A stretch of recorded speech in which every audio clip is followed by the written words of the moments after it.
Deus Pai eterno e todo-poderoso, agradecemos pelas nossas vidas e pelas oportunidades que nos tem dado. É necessário, Pai, que tenhamos consciência diante da situação que a humanidade atravessa, onde se faz necessário a busca da harmonia e equilíbrio do nosso planeta. Sabemos que só amor constrói. Gratidão pelas pessoas com quem manteremos contato nessa atividade. Sê conosco, Pai, hoje e sempre. Muita paz aos meus queridos irmãos, que o Mestre Jesus alimente as nossas almas com muita gratidão e alegria. Hoje iniciaremos uma longa jornada ao tempo da Palestina, da Galileia, da cidade de Nazaré, os vilarejos dos pescadores ao derredor do mar da Galileia, como a cidade de Corazim, Genezaré, Migdal, que significa Magdala, Tiberíades, que foi fundada por Tibério, Betsaida, a Judéia, a Pérea, a Galileia, a Síria, Cafarnaum, Canaã, foram cidades que seria o palco onde se realizaria o maior projeto da história da humanidade, a vinda do Messias, que apresentava para a humanidade a sua boa nova, conforme está na obra de Humberto de Campos, psicografado por Francisco Cândido Xavier, como também no livro Primícias do Reino, da poetisa baiana Amélia Rodrigues, que nasceu na cidade de Santa Amaro no ano de 1861. Ela se tornou escritora, jornalista, poeta, dramaturga e deixou obras imortais para a literatura brasileira, para a literatura baiana. E Amélia Rodrigues, aos 65 anos, ela retorna ao mundo espiritual. E o seu retorno à pátria espiritual, Amélia Rodrigues vai fazer parte de um grande projeto da construção, da continuidade do Evangelho de Nosso Senhor Jesus Cristo para a humanidade do século XX e século XXI. Amélia Rodrigues, na sua forma poética, ao escrever o livro Primícias do Reino, através da psicografia de Divaldo Franco, ela vai narrar de forma poética o momento histórico de Jesus na Terra. Por que, meus irmãos, eu estou fazendo esse prólogo? Para que a gente entre no capítulo sobre os milagres do Evangelho, para que a gente tenha uma ideia qual era o cenário conforme eu narrei, para que vocês tenham uma ideia. O Mar da Galileia tinha aproximadamente 14 quilômetros de extensão por 24 quilômetros, 24 quilômetros de comprimento por 14 quilômetros de largura. Era muito maior do que a Baía de Todos os Santos. E foi neste cenário que os grandes milagres que nós vamos estudar de agora em diante, para que a gente tenha uma dimensão da região, do local, onde Amélia Rodrigues, eu vou fazer esse prólogo para que a gente possa entrar no estudo. O mergulho de Jesus nos fluidos grosseiros do orbe terráqueo é a história da redenção da própria humanidade terráquea. É a história na qual as furnas do eu para os altos píncaros da liberdade, aceitando como berço o reduto humílimo de uma estrebaria, no momento significativo de um censo, elaborou desde o primeiro momento a profunda lição da humildade para inaugurar no reino diferente entre as criaturas.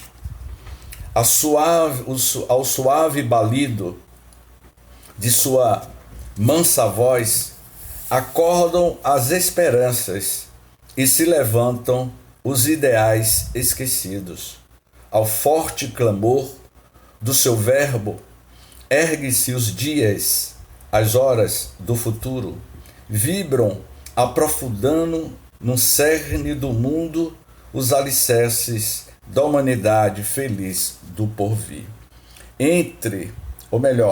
As boas novas são orquestradas pela musicalidade espontânea da natureza no cenário das primaveras e dos verões, entre as aldeias e o lago, no coração exuberante da terra em crescimento.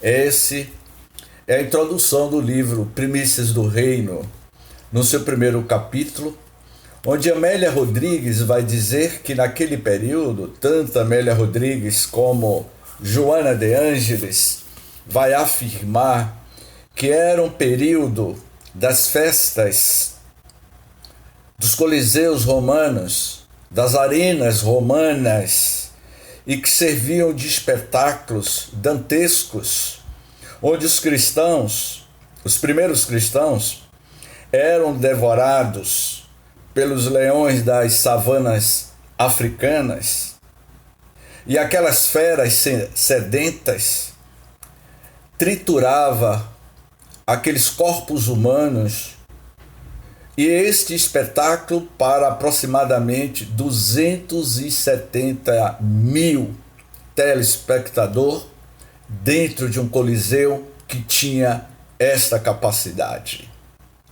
Hoje, 2021 anos depois, não temos mais as arenas dos coliseus romanos. Hoje, não temos mais os leões, as feras animais. Joana de Ângeles vai dizer que hoje a arena, meus irmãos, é o mundo, e as feras está dentro de nós. E é exatamente por isso que eu iniciarei, para que a gente possa dominar essas feras, não mais os leões dos coliseus romanos, mas as feras que ainda permeia no mundo íntimo de cada um de nós. E que o planeta Terra, o mundo, é esta grande arena, e cada um, como nós, que ainda permanece com essas feras internas dentro de nós. Estudar os milagres do Evangelho é ter a sapiência da sabedoria desta jornada ética do amor do Cristo na Terra. Agora vai ficar mais entendível os milagres de Jesus, porque no capítulo 14 estudamos os fluidos, as manifestações de materializações. Então, nesse primeiro capítulo, Kardec vai dar uma síntese da superioridade da natureza de Jesus, que diz assim: os fatos que o Evangelho relata e que foram até hoje considerados milagrosos pertencem, na sua maioria, à ordem dos fenômenos psíquicos, que nós já estudamos anteriormente. isto é, dos que têm como causa primária as faculdades e os atributos da alma, confrontando-nos com os que ficaram descritos e explicados no capítulo precedente. Reconhece-se, sem dificuldade, que há entre eles identidade de causa e de efeito. A história registra outros análogos em todos os tempos e no seio de todos os povos, pela razão de que, desde que a alma encarnadas e desencarnadas, os mesmos efeitos forçosamente se produziram. Pode-se, é certo, contestar, no que concerne a este ponto, a veracidade da história, mas hoje eles se produzem às nossas vistas e, por assim dizer, à vontade e por indivíduos que nada têm de excepcionais. O só fato da reprodução de um fenômeno em condições idênticas basta para provar que ele é possível e se acha submetido a uma lei, não sendo, portanto, miraculoso. O princípio dos fenômenos psíquicos, e olha que Kardec, ele vai dando uma explicação para explicar como foi o fenômeno da estrela dos magos, os sonhos, a dupla vista, a pesca milagrosa, a multiplicação dos pães, a multiplicação dos peixes. Nós vamos entender agora com outra clareza, com uma nova percepção, como o Cristo manipulava a alquimia química da matéria, do ectoplasma, para que ocorressem esses fenômenos. A gente já tem ciência de como isso se deu e nós vamos ver mais adiante. Então, ele diz assim, que o princípio dos fenômenos psíquicos repousa, como já vimos, nas propriedades do fluido perispiritual, que constitui o agístico nas manifestações da vida espiritual durante a vida corpórea e depois da morte, e finalmente no estado constitutivo dos espíritos e no papel que eles desempenham como força ativa da natureza. Conhecidos estes elementos e comprovados os seus efeitos, tem-se como consequência de admitir a possibilidade de certos fatos que eram rejeitados enquanto se lhes atribuía uma origem sobrenatural. Façamos uma viagem, meus queridos irmãos, no túnel do tempo. Vamos sair do dia 26 de março de 2021, neste horário. Os 68 companheiros que estão conosco nesta sala, façamos uma viagem numa máquina do tempo e seremos transportados no dia 26 de março da primeira era cristã. Jesus ainda estava na Terra. Como é que seria o quadro que iria encontrarmos lá? Vilas de pescadores. Cafarnaum era uma vila que tinha aproximadamente 70 casas, não tinha mais do que menos de 100 moradores. As lamparinas eram acesas com azeite, o contexto era outro.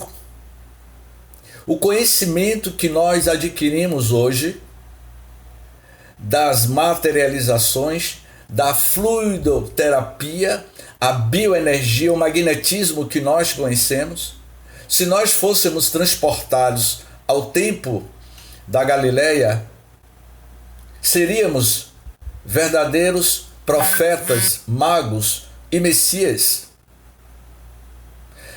Esse livro, ele não tem PDF.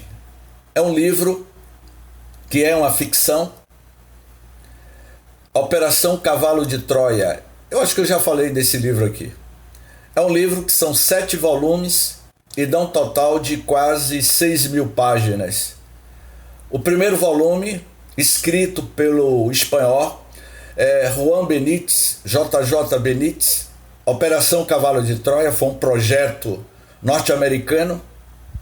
Em 1973, na época do governo de Golda Meir, que era chefe ministro de Israel, o projeto secreto norte-americano era implantar uma máquina do tempo, toda uma tecnologia em 1972, onde seria transportado 2 pesquisadores históricos que viajaria no tempo e no espaço ao tempo de Jesus, semanas antes da sua crucificação. A Operação Cavalo de Troia é uma mera ficção, mas é uma ficção que esses 2 norte-americanos são transportados ao tempo de Jesus e eles vão viver e vão perceber como era a simplicidade daquele povo. É um livro que, para ler esse livro, você tem que ter um espírito, como é que eu posso dizer assim, desprendido, porque você vai dizer, isso é realidade ou é ficção?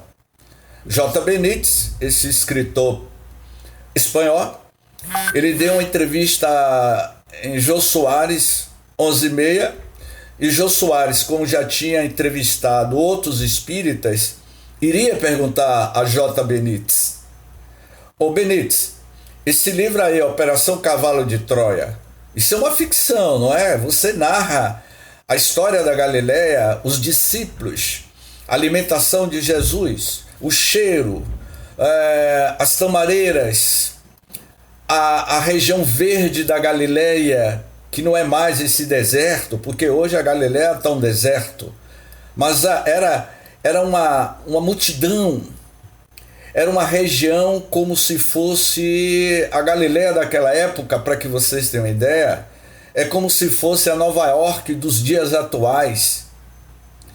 E aí Jô Soares pergunta, mas isso é uma ficção? Mas eu li o livro e me parece que você foi transportado ao tempo de Jesus. Os espíritas vão dizer, Benítez, que há livros que são psicografados. Esse seu livro não foi psicografado? Ele iria dizer que não. Isso aqui é apenas uma ficção. Mas uma ficção que rendeu 7 volumes e quase 6.000 páginas. Eu só estou fazendo uma análise de que é uma ficção, mas de um escritor que, segundo Chico Xavier na época, iria dizer que qualquer escritor muito bem intencionado para escrever obras edificantes se colocam como antenas psíquicas. Todos nós, neste grupo, somos antenas receptoras de frequências dessas entidades que querem plasmar a arte da escrita, a arte da pintura no nosso psiquismo mental. Eu fiz essa colocação porque eu me lembrei de como era aquela época de Jesus. É um livro que eu recomendo, vocês acham no sebo Brandão ali da Castro Alves, da Praça Castro Alves, você vai achar que foi lá que eu comprei praticamente toda a obra. E ele fala desses fenômenos, da cura. E para deixar os meus amigos mais aguçados, um dos astronautas que viajou no tempo, ele tem um cajado, e na cabeça do cajado tem uma câmera, e essa câmera filma a ceia de Jesus. Eu me lembro que eu fiz uma palestra na cidade de Feira de Santana, e quem estava presente lá era o nosso querido Clóvis Nunes, e Clóvis iria me dizer, mas James, como é que você consegue, você pegou um livro de ficção, a Operação Cavalo de Troia, e cruzou com as informações do livro Boa Nova de Humberto de Campos. Então, para que a gente tenha uma dimensão, o terreno onde nós vamos caminhar e a beleza dessa jornada ética dos fenômenos realizados por Cristo.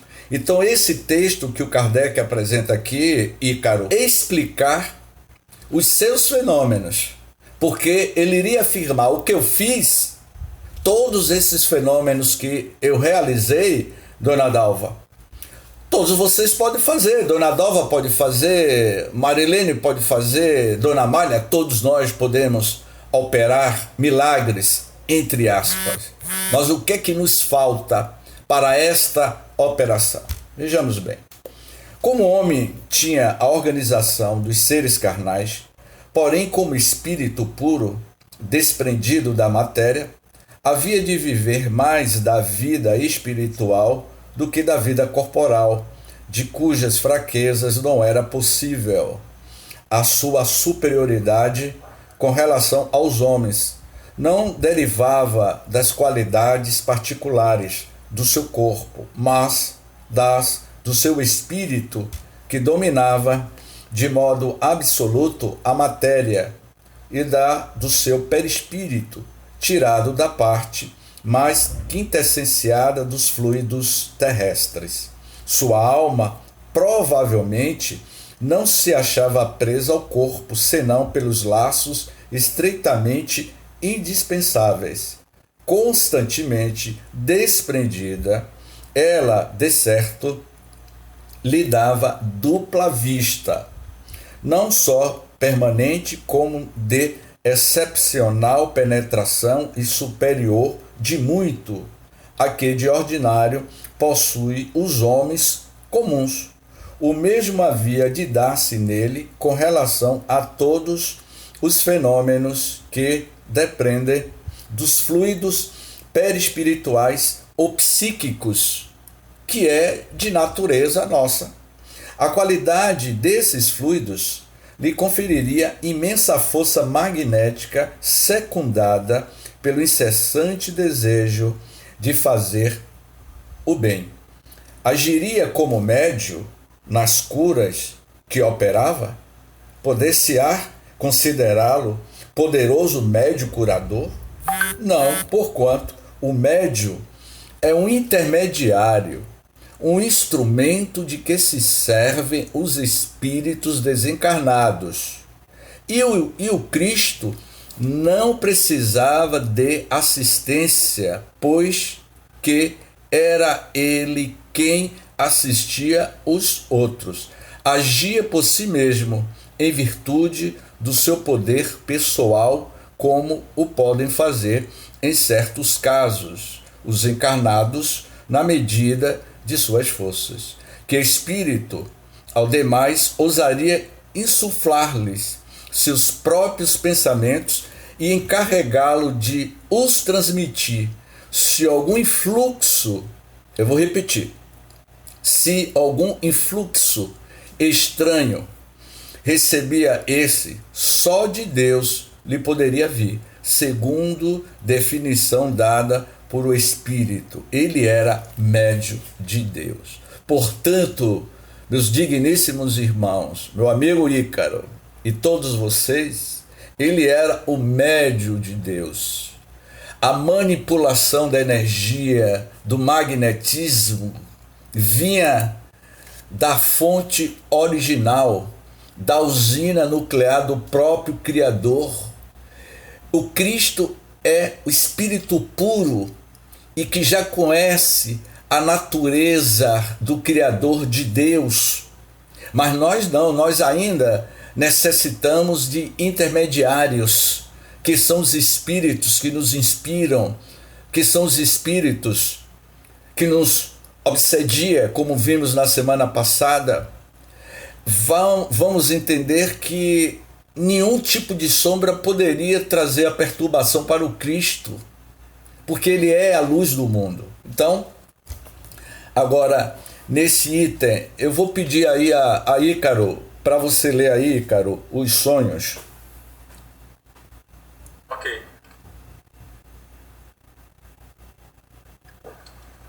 James, eu posso ler essa daqui? Pode ser, pode. Pode ser? Evangelho foi avisado por um anjo que lhe apareceu em sonho e lhe disse que fugisse para o Egito com o filho. Mateus capítulo 2, versículo 19 a 23. As advertências por sonho representam um papel importante nos livros sacros de todas as religiões. Sem garantir a exatidão de todos os fatos relatados e sem os discutir, os fenômenos por eles mesmos nada têm de anormal, quando se sabe que durante o sono o espírito se desprende dos laços da matéria, penetra momentaneamente na vida espiritual, onde se reencontra com os que conheceu. É frequentemente esse o momento que os espíritos protetores encontram para se manifestar a seus protegidos e lhes dar conselhos mais diretos. Os exemplos autênticos dos avisos por sonhos são numerosos, mas é preciso inferir apenas que nem todos os sonhos sejam advertências, e ainda menos que tudo que se vê em sonhos tenha sua significação. É necessário incluir a arte de interpretar os sonhos entre as crenças supersticiosas e absurdas. Então, percebemos que José, ele teve um sonho, e neste sonho uma entidade espiritual lhe avisou que ele fugisse para o Egito com o menino Jesus. Isso é notório e é da natureza nossa. Os fenômenos de desdobramento espiritual, o que Allan Kardec vai chamar em um dos capítulos do Livro dos Espíritos da emancipação da alma. Então, é um fenômeno natural. Todos nós, ao deixarmos o nosso corpo em repouso físico, a alma se desprende transitoriamente e vai manter as suas relações com o mundo espiritual. O próximo item, ele vai falar da estrela dos magos. Isso é muito interessante. E o J. Benítez, ele também fala dessa estrela dos magos. O meu amigo Nilton Barreiros, que é estudioso, adquira esse livro, Operação Cavalo de Troia, mas eu estou deixando claro para todos os companheiros. É uma ficção, e para você ler o primeiro livro, esteja com a alma aberta para você entender toda a complexidade dessa viagem. E ele fala também, tanto Humberto de Campos, Newton, vai falar da estrela dos magos como Amélia Rodrigues. E Kardec aqui vai dar uma explicação. Disse que uma estrela apareceu aos magos que foram adorar a Jesus, que ela lhes ia à frente, indicando-lhes o caminho, e que se deteve quando eles chegaram. Mateus foi que registrou isso. Mateus registrou isso no capítulo 21 a 12. E aí ele vai dizer assim: não se trata de saber se o fato que Mateus narra é real ou se não passa de uma figura indicativa de que os magos foram guiados de forma misteriosa ao lugar onde estava o menino, dado que não há meio algum de verificação. Trata-se de saber se é possível um fato de tal natureza. O que é certo é que naquela circunstância a luz não podia ser uma estrela. Na época em que o fato ocorreu, era possível acreditassem que fosse, porquanto então se cria serem as estrelas pontos luminosos pregados no firmamento e suscetíveis de cair sobre a terra, não hoje, quando se conhece a natureza das estrelas. Entretanto, por não ter como causa a que lhe atribuíram, não deixa de ser possível o fato da aparição de uma luz com aspecto de uma estrela. Um espírito pode aparecer sob forma luminosa ou transformar uma parte do seu fluido perispirítico em foco luminoso. Muitos fatos desses gêneros modernos e perfeitamente autênticos, não procede de outra causa que nada apresenta de sobrenatural. Eu vou fazer duas considerações. Dona Amália, me lembra aí as três crianças. Foi Jacinto... Nina. Foi Jacinto?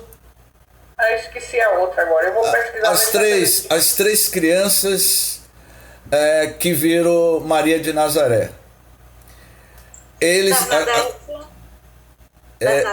Bernadette e Jacinto, né? Jacinto. E Lúcia. Eles descrevem... Lúcia.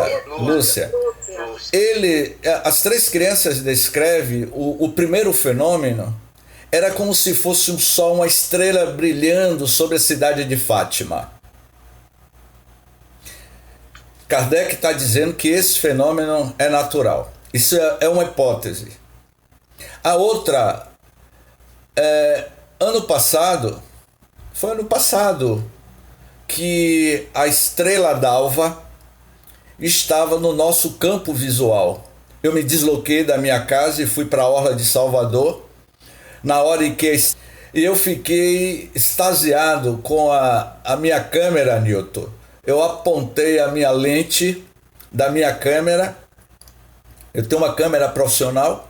E apontar a minha câmera para a estrela de Belém, para a estrela d'alva, que é a estrela de Belém, em uma determinada posição do nosso hemisfério, eu consegui fotografar aquela majestade que já vem brilhando desde os primórdios da formação do planeta Terra. Há uma hipótese que diz que a estrela que guiou os três reis magos era a estrela de Belém, a estrela do planeta Sírius, que está a 2,9 de anos-luz da Terra, Newton. Sírius é um planeta habitado por civilizações super avançadas.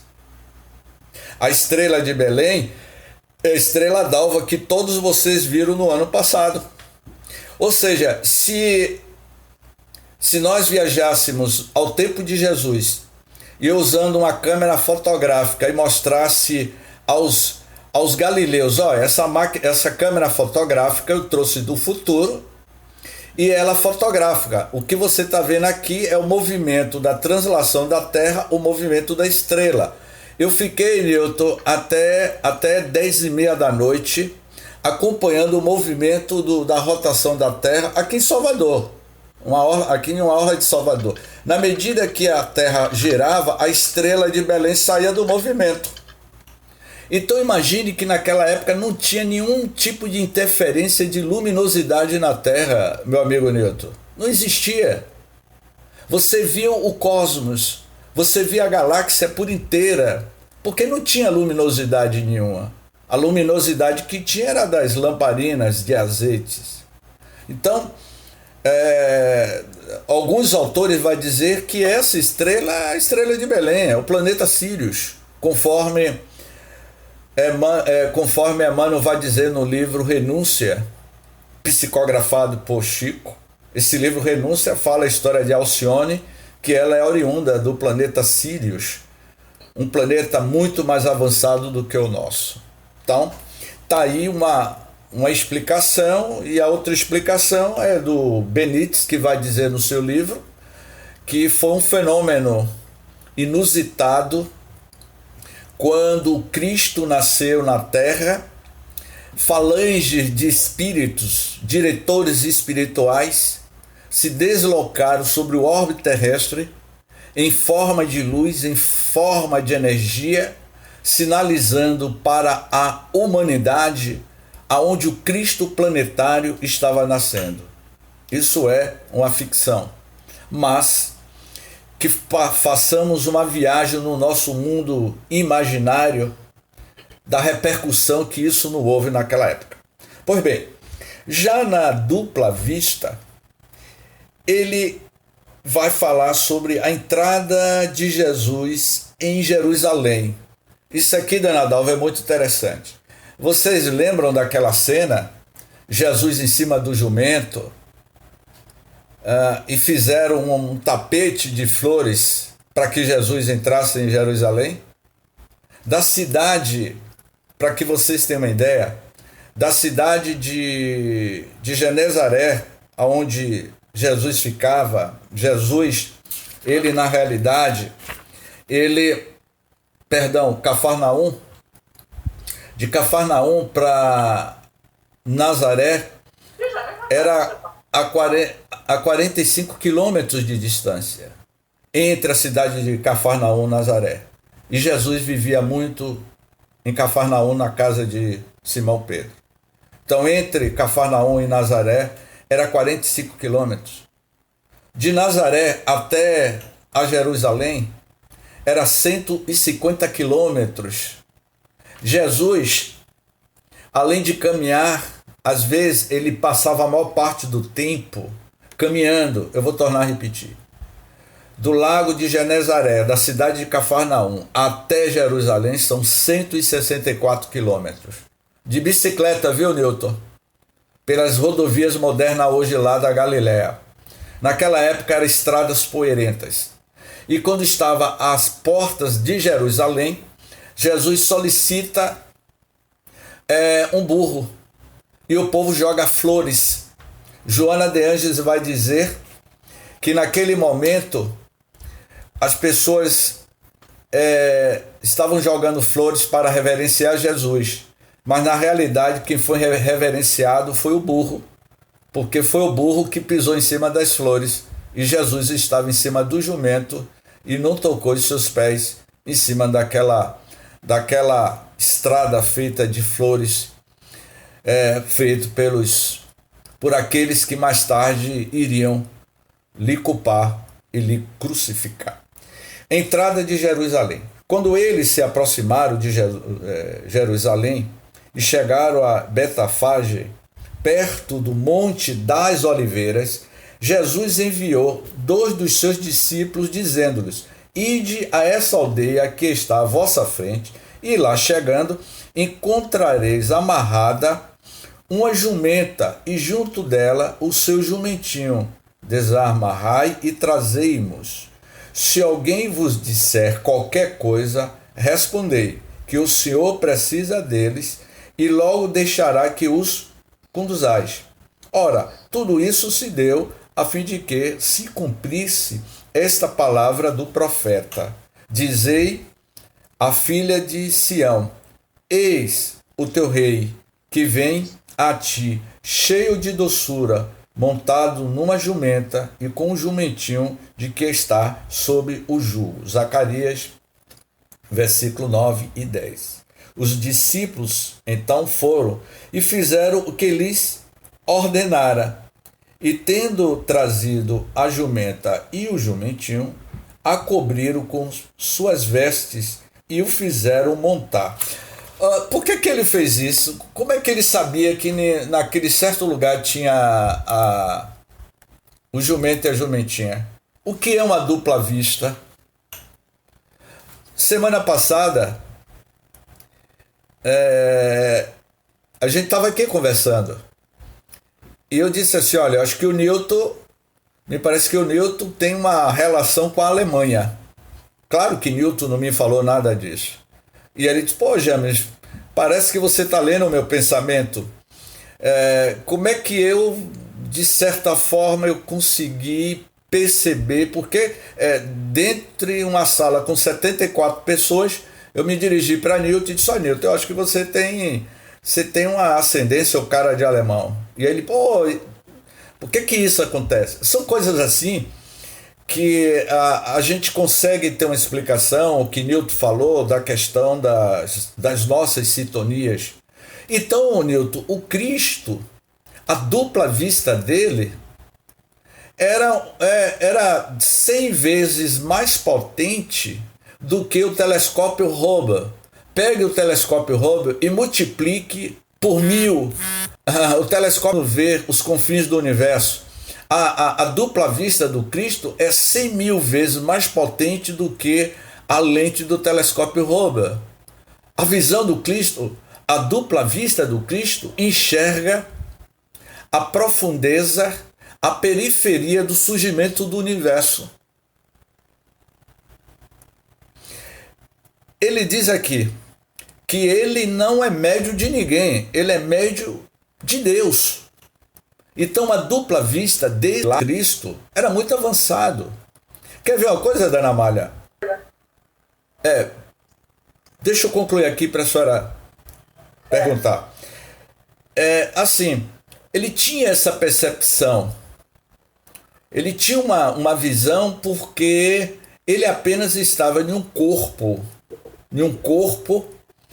que apenas era um corpo que era a sua forma de expressão na Terra. É claro que ele sabia dos acontecimentos presentes e futuros da história da humanidade. Quando João Evangelista, na ilha de Patmos, o Cristo apareceu constantemente a João Evangelista e escreveu Apocalipse. A mente, o pensamento, o cérebro humano do João Evangelista recebia bolsões de clichês mentais do Cristo, e na sua linguagem da época, João Evangelista tentava traduzir Apocalipse. Então Cristo sabia o destino da humanidade, sabia do futuro da história da humanidade. Tanto é, Dana Malha, que chegou um momento que ele transporta o seu evangelho da Palestina, da Galileia, não é? E traz para onde? Para a terra do cruzeiro, que seria o Brasil. O Brasil é, sim, o coração e a pátria do evangelho. Tudo que nós estamos vendo aí, dentro desse contexto da pandemia, dessa política mundial, da política brasileira, tudo isso faz parte de um projeto divino bem maior do que a gente não tem ideia. O que está por detrás de tudo isso é uma revolução, de uma renovação nova que vem aí. O Brasil será o grande celeiro da história da humanidade. Tudo que está acontecendo é a preparação de uma nova geração que vai chegar na Terra. Não pense que derramar lágrimas, perder entes queridos, como eu já perdi alguns entes queridos pela Covid-19, isso faz parte de um grande projeto que foge à nossa compreensão. O projeto do amor. Então, quando Cristo esteve aqui no Brasil, antes de Cabral, Jesus pergunta a Elohim, aonde é que eu vou transportar o meu evangelho que não deu certo lá na Palestina, na Galileia? Senhor, há uma região inóspita do outro lado do planeta que tem uma forma de coração e acredito que lá pode surgir as grandes nações, como de fato vai acontecer. Chico Xavier já previa isso em 1932, quando ele psicografou o livro A Caminho da Luz. O que está lá no livro A Caminho da Luz está acontecendo agora, com a pandemia. Emmanuel já falava isso para Chico Xavier. Então, o beijo de... Pode falar agora, Dana Malha. Você percebe que as coisas não acontecem no estalar de dedo. E se Jesus era médio de Deus, então essa programação, como você frisou aí, isso tudo estava planejado para que acontecesse dessa forma. A grandeza a grandeza de Deus, não é? O planejamento, isso tudo é feito. Então, se Jesus é um dos Cristos, que eu acredito que tenha muitos mais Cristos, né? Mas ele é o representante aqui para a gente, para a humanidade da Terra, porque nós sabemos que há muita morada na casa do Pai, então existem outros Cristos também, eu acredito, né, que coordenem os outros planetas. Então a gente vê aqui em Zacarias, isso já tinha sido dito lá em Zacarias, né?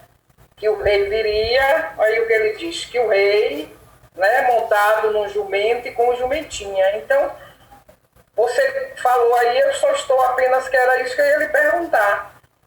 Se cumpre o planejamento divino que é feito.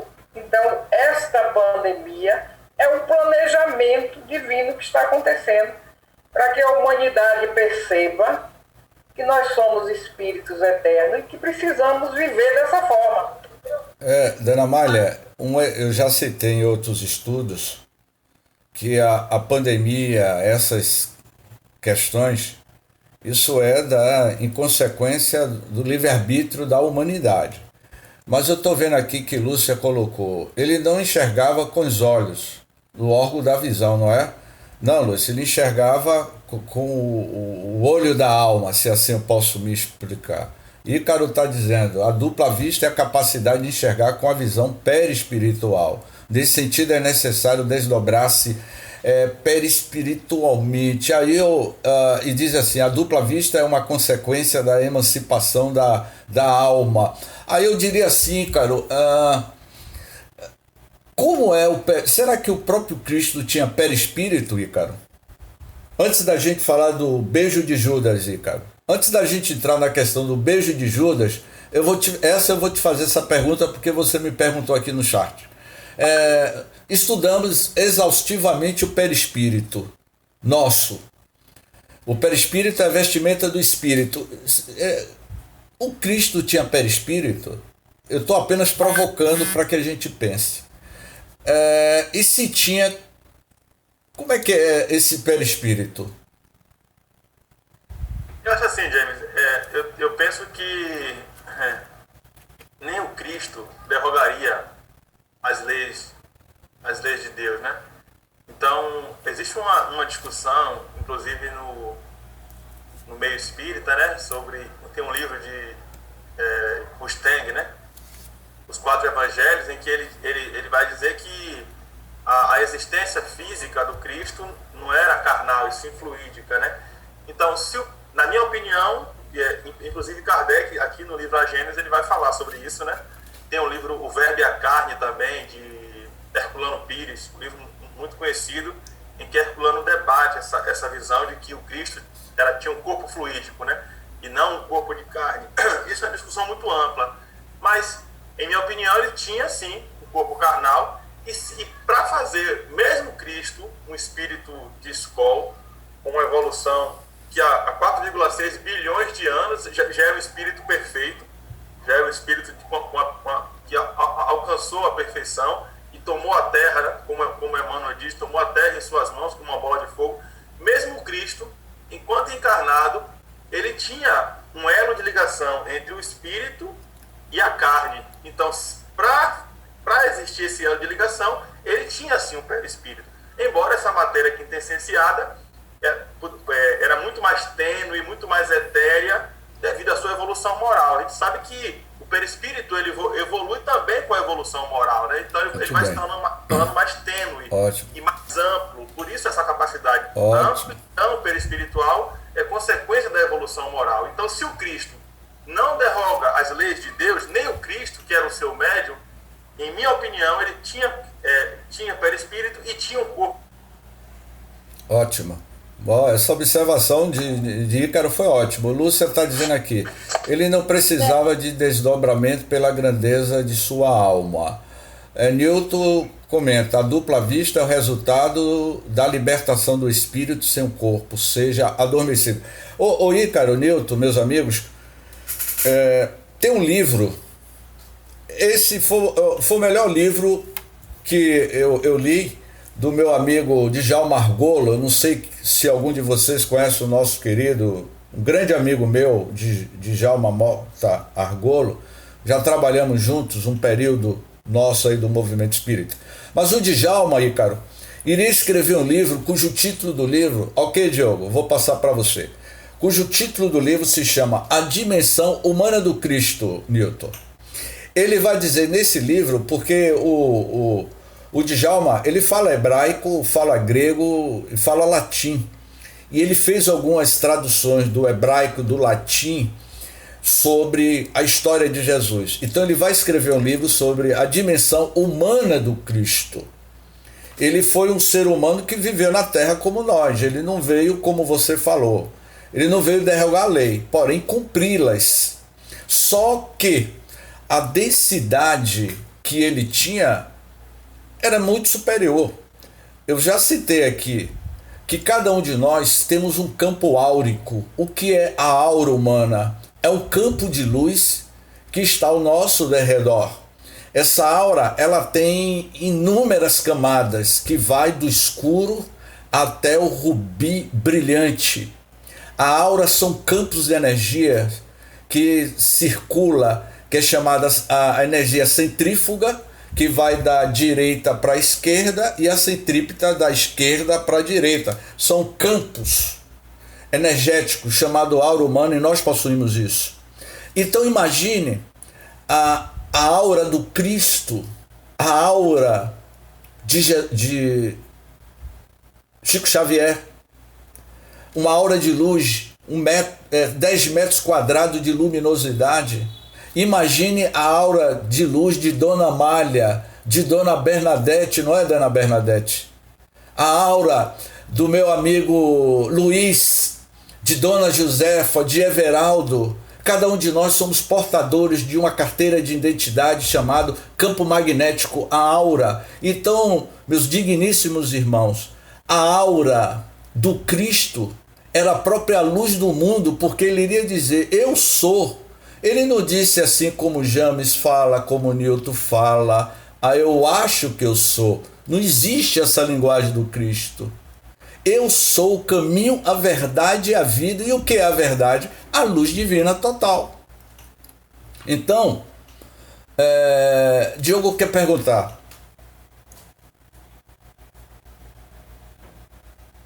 Luiz, o James, se voltarmos a este próprio capítulo, no item 2, superioridade da natureza de Jesus, teremos, na minha percepção, no segundo parágrafo do item 2, uma resposta dita por Kardec.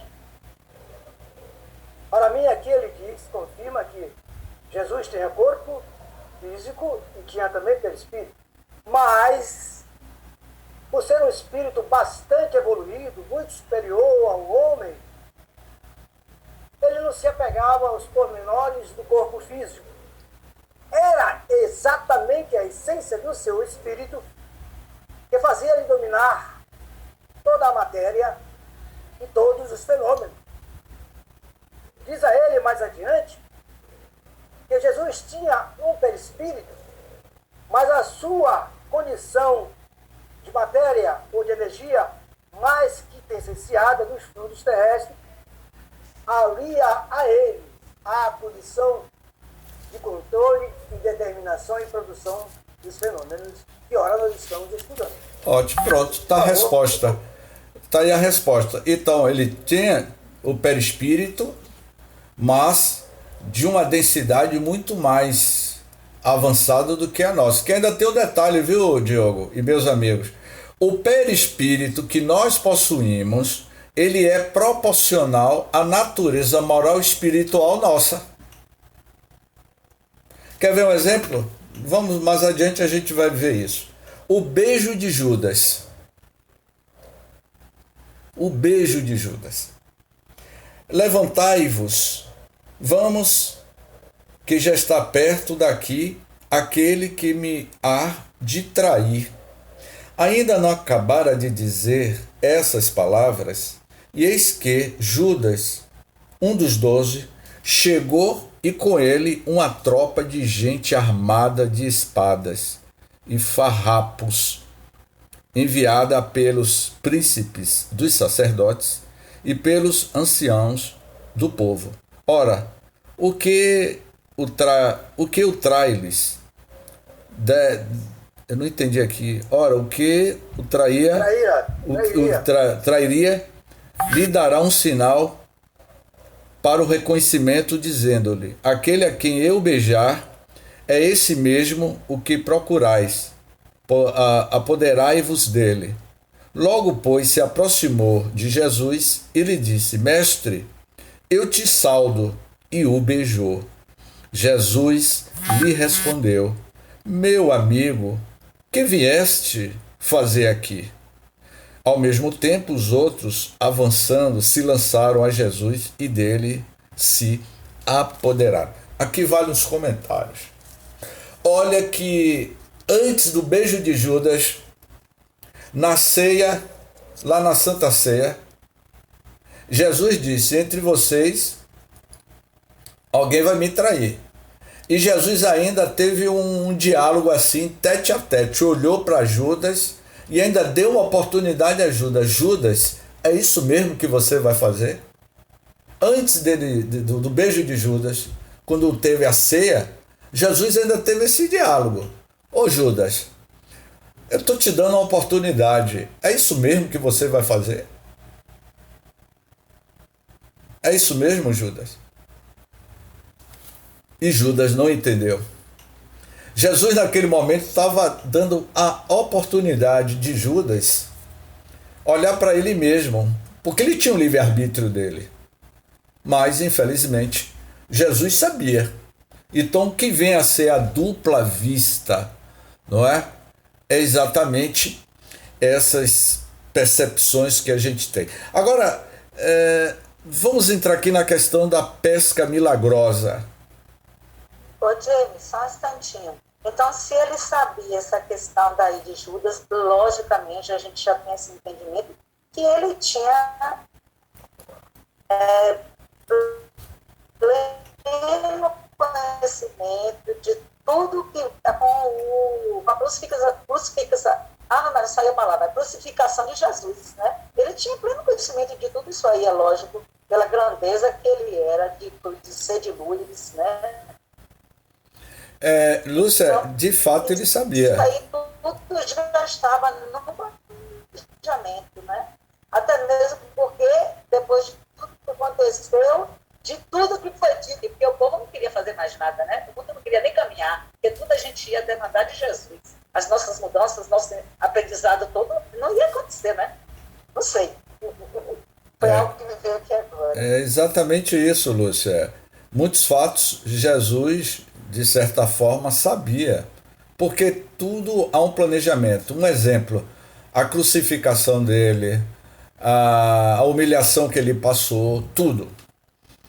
Não é que Jesus estava respondendo um karma, ali não era um karma, não era expiação. Ele que se colocou ao holocausto para dar um exemplo à humanidade do que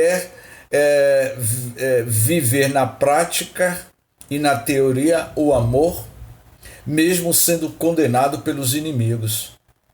Ali foi ele estava dando um exemplo do que era a natureza humana. Eu tive o cuidado de pegar esse livro aqui, ó, Lúcia. Esse livro aqui é Flavius Joséphus. É um livro de historiador chamado Flávio Joséphus. Ele foi contemporâneo de Jesus. Ele escreveu o livro sobre Guerra dos Judeus. É um livro que não está, há alguma citação muito breve nos evangelhos, mas Flávio Joséphus foi um judeu e que viveu na Galiléia, na Judéia, naquele período de Jesus, aonde havia muitas truculências, muitas violências, as guerras religiosas eram muito ascendentes. E Jesus, ele chegou dentro deste contexto da humanidade de então, em uma região como a Palestina, a Galiléia, Jerusalém, a Síria, enfim. E ele estava dando um exemplo ao seu holocausto, não é? Só uma última questão, desculpa aí, só uma última questão. Eu não concordo com as...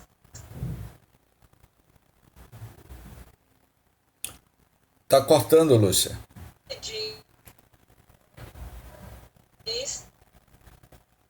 Jesus morreu para pagar os nossos pecados. Não existe isso. Cada um tem que dar conta das suas falhas morais, dos seus...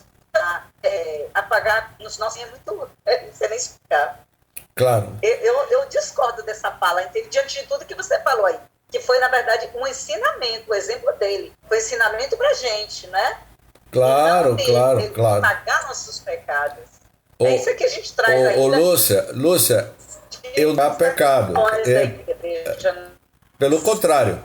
Não, eu sei. Eu não uso um exemplo. Dia a dia. Há um hábito das pessoas dizerem que Jesus foi crucificado para pagar os nossos pecados. Claro que não. ele deu um exemplo para a humanidade. Cada um é responsável pelas suas ações e suas atitudes.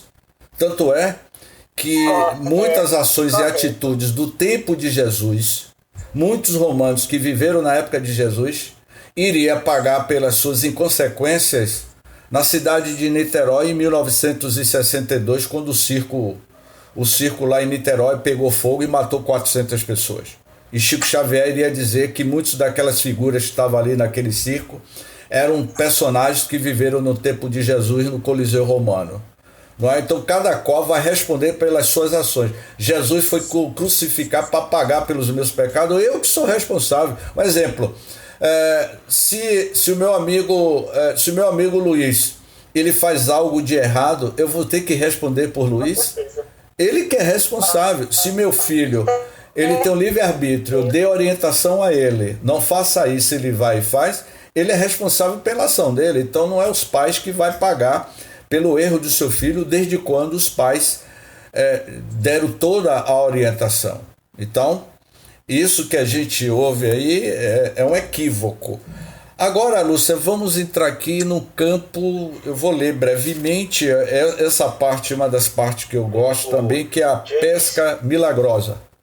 Oi? James, é Antônio Collins, tudo bem? Ô, Antônio. Na verdade, tem o senhor Ronaldo aí querendo fazer uma pergunta. Se ele não for fazer a pergunta, eu poderia fazer uma. Pode sim. Então, Ronaldo. James, boa noite a todos. Boa noite. Na realidade, James, não sei, é preciso que seja bem claro, eu acho que todos entendem isso, que a figura de Jesus não representava o Cristo, não era o Cristo, não foi e não é o Cristo. O médium mais perfeito que veio ao nosso planeta representando o Cristo planetário. Na realidade, ele passou a se chamar Jesus Cristo no momento do batismo realizado por João Evangelista, onde simbolicamente ele, João Evangelista, com a imposição das mãos sobre o chakra coronário de Jesus, simbolizava ali a abertura em relação à energia proveniente do próprio Cristo. Dali em diante ele passou a chamar Jesus Cristo. E na realidade, uma outra coisa que eu ouvi e preciso pontuar é que perfeição está encerrada no Deus Criador. Nenhum ser criado por ele é perfeito igual a ele. Senão seria o próprio Criador. Então, mesmo Jesus e os outros avatares que aqui vieram, e todos nós, não temos a mesma perfeição que o próprio Criador tem. O Ronaldo, quando na primeira pergunta, ou melhor, em uma das perguntas do Livro dos Espíritos, Kardec, ele vai dizer assim, eu não me lembro qual é a pergunta. Qual é o tipo de ser humano, de espírito que podemos ter como perfeição absoluta na Terra? E os espíritos responderam, Jesus. Na Terra. Preste bem atenção, na Terra. Eu, inúmeras vezes, eu já citei que Jesus, o filho de Maria, de José, e eu falei aqui na dimensão humana do Cristo, é uma coisa. Jesus, filho de José, filho de Maria, tinha seu primo se chamava João Batista, ele tinha uma árvore genealógica, etc, etc, etc. O Cristo humano, Jesus Cristo humano, eu estou falando de Jesus de Nazaré. Agora, quando nós saímos e entendemos que o nosso planeta tem mais de 4 bilhões e que ele elaborou, ele construiu, ou seja, a primeira pergunta do Livro dos Espíritos é: que é Deus? É a inteligência suprema, a causa primeira e primária de todas as coisas. Ponto. Ele que formulou e deu o fluido cósmico universal. Ele é que cria, e os co-criadores em plano maior, como André Luiz vai dizer no livro Evolução em Dois Mundos, esses co-criadores que já chegaram à perfeição que foge à nossa compreensão. Está lá na escala espírita, no livro dos espíritos. A escala espírita vai dizer que são uma infinidade de escalas e que quando nós atingimos o patamar da perfeição, teremos uma compreensão maior de Deus. Percebeu? Então, assim, a diferença do Cristo para nós é que ele está à nossa frente 30 bilhões de anos de evolução. E que nós, é isso que eu estou lhe dizendo, o que nós queremos entender a grandiosidade de Jesus com a nossa natureza humana, e não tem como fazer isso. Não se trata disso, eu estou apenas conceituando. Ou então vamos mudar o conceito de perfeição? Não, né? Claro que eu não. Eu entendo que perfeição é com ele, com Deus Criador. O restante não atinge a perfeição. Senão seria igual a ele. Eu entendo assim, entendeu? Ronaldo, a perfeição é relativa. A perfeição é relativa. Cada um vai conseguir a perfeição naquilo que se propôs a alcançar. Mas, minha querida, a perfeição divina, quem é que vai chegar à perfeição divina? Se é o nosso Criador, se nós somos criaturas. Sim, é isso que eu estou dizendo. Não tem como chegar a uma perfeição divina. Agora, a perfeição humana é relativa. Eu acredito que é dessa forma. Estou falando o termo, conceito de perfeição, que todos nós, diante do Criador, não somos perfeitos. É isso que eu estou dizendo, mas nós somos relativamente perfeitos diante do Criador. Porque a perfeição é relativa a cada um. Certo? Nós não estamos colocando a palavra perfeição. É a perfeição naquilo. Eu quero ser perfeita no meu egoísmo, eu não quero ser mais egoísta. Se eu eliminar isso da minha vida, eu me torno perfeita em não praticar mais o egoísmo. Eu acredito que seja assim, Ronaldo. A perfeição é relativa. Agora, Deus é o Criador e nós somos criaturas. Mesmo você não tendo mais o egoísmo, não tendo mais a necessidade de ter o perispírito, não tendo a necessidade de reencarnar, mesmo você sendo espírito evoluído, não será perfeito. Ô James, mas é isso que eu estou me dizendo, meu querido. É divina, é um atributo exclusivamente da divindade. James, tem o capítulo aqui, a existência de Deus, tem os atributos, né? Ele vai dizer aqui, Deus é infinitamente perfeito. Então, como Deus é a causa primária de todas as coisas, tudo que em nós tem uma limitação, em Deus, que é a causa primária, é infinitamente perfeito, infinitamente justo e bom. Deus é onipotente, imutável, imaterial e infinitamente perfeito. Ou seja, a perfeição divina não encontra limites na dimensão humana, nem na dimensão espiritual. É o que a Dona Mara falou. O fato de nós sermos seres perfectíveis, de podermos chegar à perfeição, não quer dizer que estamos rivalizando, que estamos tentando alcançar a perfeição divina, porque Deus é infinitamente perfeito. Ele está dizendo aqui, é impossível conceber Deus sem o infinito das perfeições, sem o que não seria Deus, pois poderíamos conceber um ser possuindo o que lhe faltasse. Então, o fato de Jesus ser o modelo e guia para todos nós, um espírito perfeito há 4,6 bilhões de anos, não quer dizer que ele alcançou o nível da divindade, de Deus. Não quer dizer também que nós somos Jesus. Com certeza. Nós somos deuses. Podemos ser deuses naquilo que a gente tem capacidade de realizar. Somos seres perfectíveis como ele alcançou a perfeição. Com certeza. Mas perfeitos não seremos nunca. Meus amigos, Rafael postou aqui o seguinte: nós seremos perfeitos até onde podemos ser, mas nunca chegaremos à perfeição de Deus. Mas há uma fala, meu amigo Ronaldo, 2 comentários de Jesus em momentos diferentes. Quando Jesus, eu vou lá atrás, eu vou lá para o templo de Delfos para tirar essas nossas dúvidas. Lá no templo de Delfos, escrito pelas pitonisas, estava escrito assim: homem, conhece-te a ti mesmo, conhecendo a ti mesmo, conhecerás o universo. Ponto. Em outro momento, Jesus iria dizer: sede perfeito como vosso Pai Celestial é perfeito. Ponto. Jesus iria dizer em outro momento: o que eu fiz, vós poderão fazer muito mais. Ponto.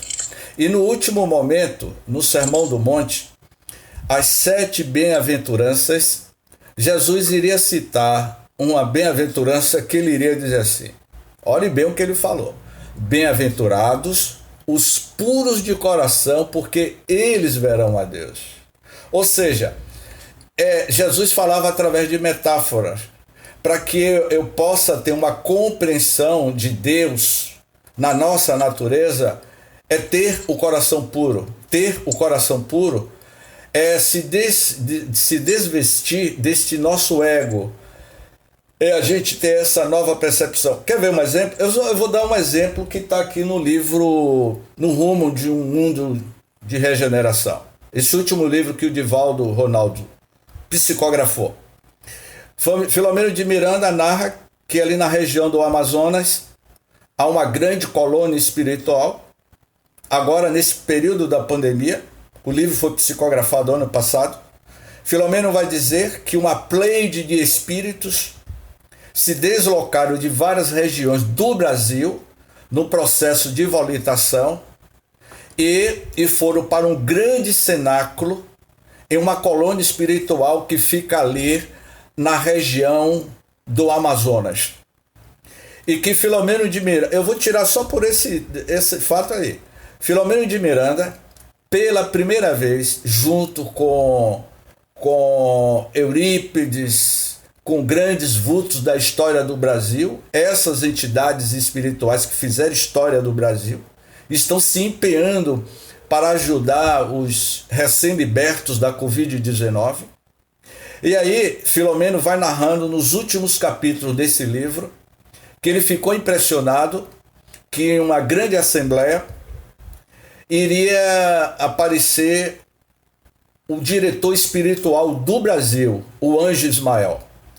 Para a surpresa dele, ele vai narrando que em um determinado momento ele viu como se fosse um cilindro de vidro descendo dos altiplanos e um ser de luz se materializou dentro deste cilindro.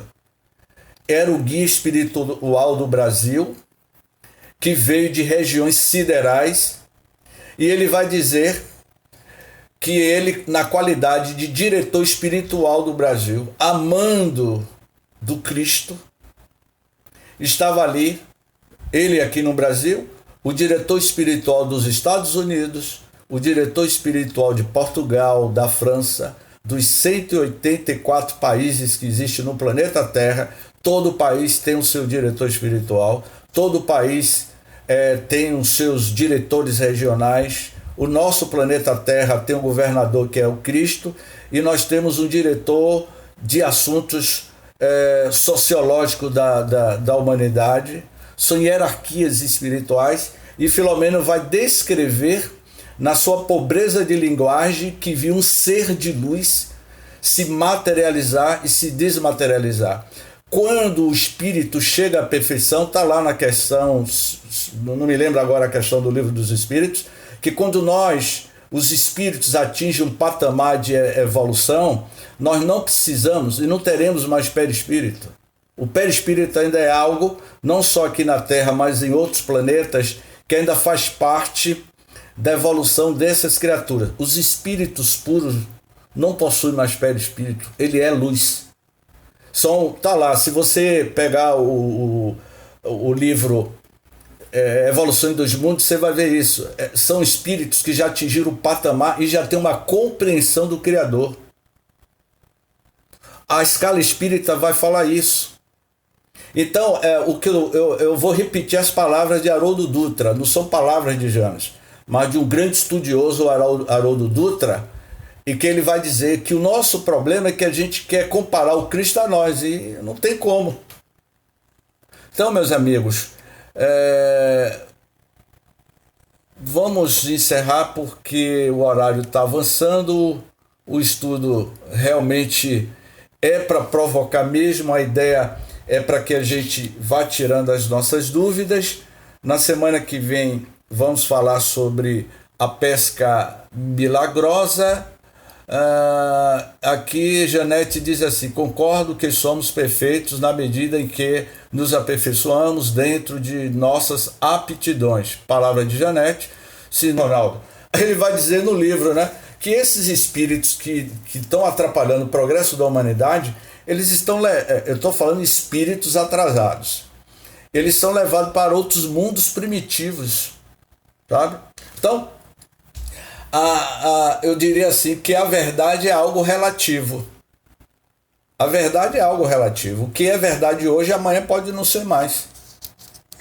Então, mas, meus amigos, a verdade absoluta é que ele, sendo perfeito, o Deus Criador sendo perfeito, eu acho que a sua criação não pode igualá-lo em perfeição.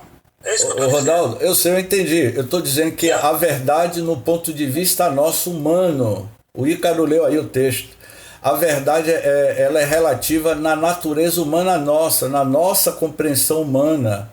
Para esses espíritos, o que é a verdade? Quando Simão Pedro perguntou a Simão Pedro perguntou a Jesus: Rabi, o que é a verdade?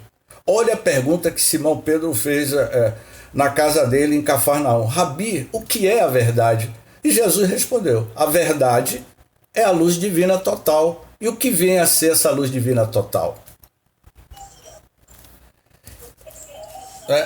Eu indicaria, meu amigo Ronaldo, tem um livro Jesus no Lar, que conta a história de Neio Lúcio, que são os diálogos de Jesus no Evangelho no Lar e uma resposta que Jesus dá sobre a questão da verdade absoluta.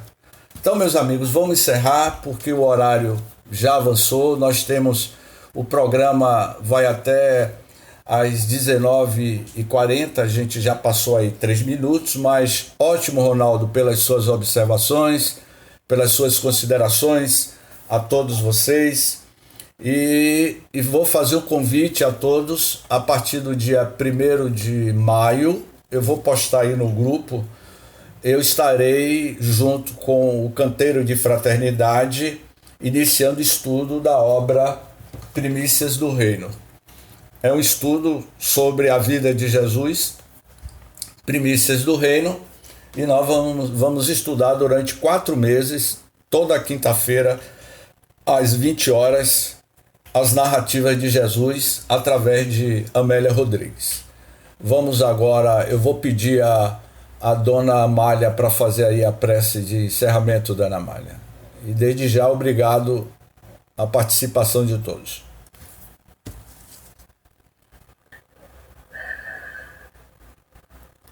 Querido amigo e mestre Jesus, só temos que te agradecer por mais esta oportunidade. Tem momentos que a gente fica emocionada de perceber a simplicidade em que o teu nome é colocado, as tuas aptidões, os teus sentimentos. Seria muita pretensão de nós querer igualarmos a ti. Mas sonhar faz parte também da vida, faz parte do crescimento. E nós precisamos, sim, estar evoluindo e crescendo, tendo tu, Senhor, irmão e amigo, como exemplo.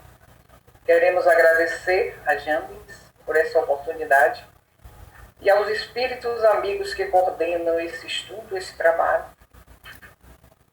e rogar que cada vez mais possamos estar abertos para aprender, para compreender, para internalizar os teus ensinamentos e colocar em prática no nosso dia a dia.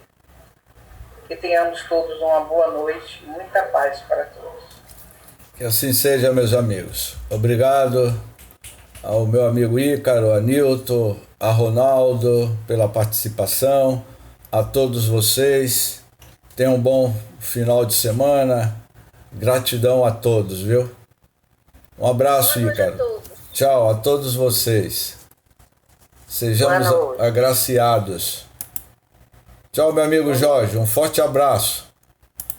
Boa noite a todos. Boa noite A todos. Tchau, Jailda. Todos vocês. Aldo. Diogo, você já tomou a vacina? Rapaz, você quer saber que é verdade? É? Já. Ah, eu também já tomei. Né? Nilton, eu acho que Nilton já tomou a vacina também, não já, Nilton? Tomei a vacina. Não tomou não, Nilton? Nilton falou ontem que já tinha tomado a vacina dele. Eu também soube.